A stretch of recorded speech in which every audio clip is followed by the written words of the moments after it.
मैंने यह जरूर देखा कि रतन ठीक से खाना नहीं खा रहा, दुबला और बीमार होता जा रहा था। वह थका और सुस्त रहता था, जबकि मुझे चिंता हो रही थी कि वह बीमार हो गया है। मैं उसे गांव की महिला हाकिम के पास ले गया। उसका जाने का मन नहीं था। फिर जब हाकिम ने उससे बार बार पूछा तब वह रो पड़ा और फिर उसे सारी बात बताई। तब तक वो आत्मा आए दिन उसे सताने लगी थी। उसने हमें बताया कि एक बार आधी रात को जब उसकी नींद खुली तो उसने पाया कि वो उसके बिस्तर पर उसके बगल में लेटी है। वह उसे देख सकता था, लेकिन हिम्मत करते हुए जब उसने अपना हाथ उसकी ओर बढ़ाया तो लगा जैसे उसने बर्फीले कोहरे में अपना हाथ डाल दिया है। राम राम, वो कितना डरावना रहा होगा। राम प्रसाद कांप उठा था। देशराज ने हामी भरी। पहले तो हमें यकीन नहीं हुआ कि वह लड़की सच में है भी, और हमें लगा कि यह बालक के मन की कल्पना है। रतन का वजन घटता जा रहा था। स्वस्थ मोटा लड़का, हड्डियों का ढांचा और कोयले की तरह काला हो गया था। उसकी यह हालत डराने वाली थी। वह बेवजह इधर उधर भटकने लगा, बातचीत बंद कर दी, पढ़ना बंद कर दिया। उसे जबरन खिलाना पड़ता था। उसकी परीक्षा सिर पर थी और मैं समझ नहीं पा रहा था कि क्या करूं। मैंने इस बात का ध्यान रखा कि वह कभी अकेला ना रहे, कोई ना कोई हमेशा उसके साथ रहे, लेकिन इससे वह भूत पीछे नहीं हटती। वह दिन में कई बार आने लगी तो वह तुम्हें भी दिखाई देने लगी। नहीं, हम में से किसी को भी वह दिखाई नहीं देती थी, लेकिन मेरे बेटे का रंग उड़ जाता था और वह कांपने लगता था। वह उसी दिशा में देखने लगा था जहां वह खड़ी रहती थी। हमें लगा उसका दिमाग फिर गया है, वह पागल हो गया है। हम सभी उसकी सहायता कर पाने में असमर्थ थे। हकीम भी कुछ समझ नहीं पा रही थी। फिर हम मंदिर के पुजारी से मिलने पहुँचे। उन्होंने हमारी बात सुनी, मेरे बेटे से अकेले में बातचीत की और फिर हमारे लिए भूत भगाने वाले ओझा का इंतजाम करने का फैसला किया। तो पुजारी के समझ में आ गया कि एक भूत उसे परेशान कर रही थी।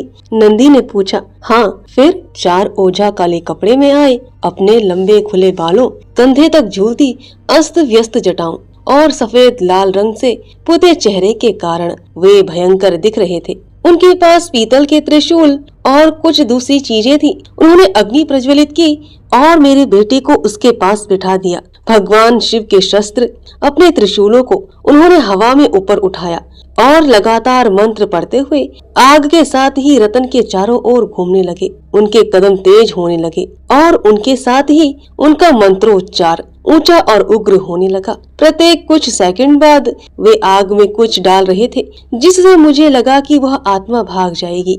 लगभग आधे घंटे तक मंत्रोच्चार होता रहा, लेकिन उसका कोई साफ असर नहीं दिख रहा था। इन कर्म कांडों से हम ऊबने लगे। मुझे लगा कि यह सब बेकार की बात है। वे परिस्थिति का फायदा उठाकर मुझे ठग रहे थे। शुरुआत करने से पहले ही उन्होंने मुझसे मोटा पैसा ले लिया था, इसलिए मेरा गुस्सा बढ़ता जा रहा था और मैं उनसे यह सब नाटक बंद कर चले जाने के लिए कहने ही वाला था। और आप यकीन नहीं करेंगे साहब, रतन जहाँ बैठा था वहाँ से अचानक एक महिला की चीख सुनाई पड़ी। यहाँ तक कि जो लोग मेरे बेटे को पागल मान चुके थे और जिन्हें हमारी बात पर यकीन नहीं था, उन्होंने भी उन भयंकर चीखों को सुना और उनके होश उड़ गए। कई डर से कांपने लगे। फिर एक ओझा उस अदृश्य आत्मा से बात करने लगा। कुछ देर तक हमें नाक से सूं सूं करने जैसी कुछ आवाजें सुनाई पड़ी और फिर सब कुछ शांत हो गया। मैंने फौरन अपने बेटे के चेहरे का रंग बदलते देखा।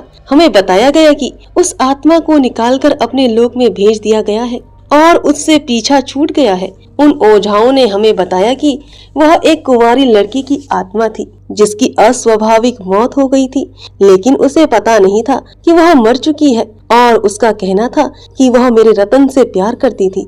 तुमने पता लगाया कि यह सच था या नहीं? नंदी ने पूछा। और वह आत्मा किसकी थी? हाँ, हमने पता लगाया कि कुछ महीने पहले पड़ोस के गांव की एक लड़की खड़ी चट्टान से फिसल गई थी। उसका सिर एक चट्टान से टकरा गया था और उसकी मौत हो गई थी। बताते हैं कि वह बहुत सुंदर लड़की थी। हम इस नतीजे पर पहुँचे कि यह उसकी ही आत्मा थी जो बेचैन थी और भटक रही थी। ओह, तो इससे कुछ फर्क पड़ा?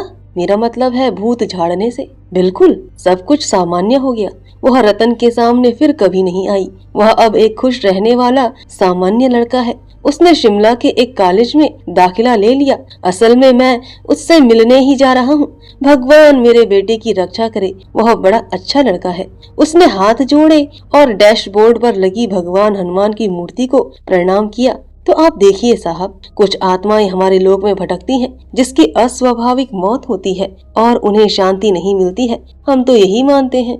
कुछ देर तक किसी ने कुछ नहीं कहा। पूरी बस भारी सांसों की आवाज से भर गई थी। यहाँ तक कि नंदी को भी डर लगने लगा था।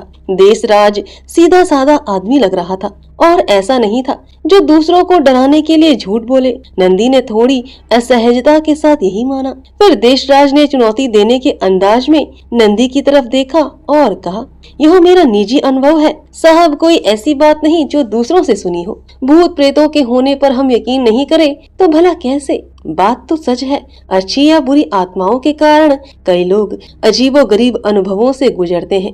राम प्रसाद ने हामी भरी और दोनों हाथ जोड़े। लेकिन इस वक्त हम इस विषय पर जितनी चर्चा करेंगे हमें उतना ही डर लगेगा। चलो कुछ ऐसी बात करें जो थोड़ी कम डरावनी हो। भगवान से प्रार्थना करो कि हमारी रक्षा करें। भीम सिंह ने सलाह दी और हनुमान चालीसा गाने लगा। दूसरों ने भी तुरंत उसके साथ गाना शुरू कर दिया। नंदी को पूरी चालीसा याद नहीं थी, फिर भी वो होंठ हिलाता रहा। अगला आधा घंटा भजन गाने में बीत गया। इससे उन्हें भय से, अज्ञात के भय से कुछ देर की राहत मिली। इसके साथ ही उन्हें यह भी याद आया कि वह अपनी भूख को तो बिल्कुल ही भूल गए। रात के खाने का समय कब का निकल चुका था। नंदी ने नारकंडा में कुछ खाने की सोची थी। उसकी किस्मत अच्छी थी कि उसके सहयात्रियों के पास पर्याप्त खाना था, जिससे उसे भूखा नहीं रहना पड़ा। डिनर के बाद ऊंचे स्वर में भजनों का गायन जारी रहा, जो भय को दूर रखने का सजग प्रयास था। बस के अंदर के शोर के बीच नंदी ने अपने कान दूसरी आवाजों को सुनने के लिए पूरी तरह सतर्क कर रखे थे। उसकी किस्मत भी ऐसी रूठी थी कि पिछले 2 घंटे में एक भी गाड़ी वहाँ से नहीं गुजरी थी।